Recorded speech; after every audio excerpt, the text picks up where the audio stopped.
मेरा नूर मोहम्मद है।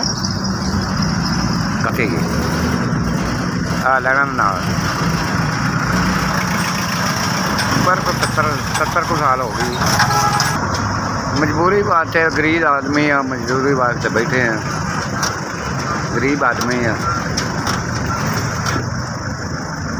मजबूरियाँ रोजी रोटी नहीं खानी, रोटी वास्ते बैठे हैं।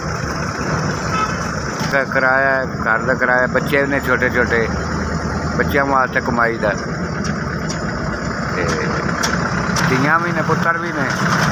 यहाँ एक तो फौत हो गई, एक हैगी धी हैगी, 4 बेटे ने, वो भी निके निके ने, छोटे ने। शादी लेट हुई है, मुंडे छोटे ने, धी वड्डी है, लेट शादी हुई। कुछ भी नहीं इन्हें रोटी भी नहीं पूरी होंगी पई, इन्हें रोटी भी नहीं पूरी होंगी पई, इन्हें नुकसान होंदा पिया, सगों नुकसान होंदा पिया।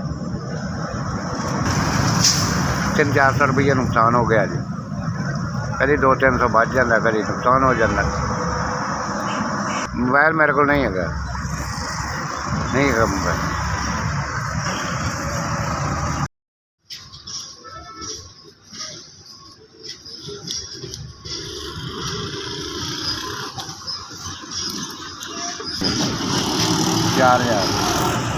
चार हज़ार जिन्हें मेरे 4000 की मदद की, अल्लाह ताला उन्होंने सलामत रखे।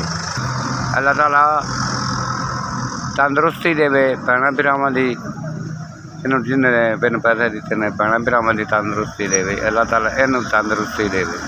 ताला जिन्हें मेरी मदद की, जिन्हें मैंने पैसे दिते ने, उनकी होर जिंदगी अल्लाह ताला करे, होर वड्डी तो वड्डी जिंदगी करे, उन्होंने वाला और देवे। अल्लाह खैर। सभी सलाम।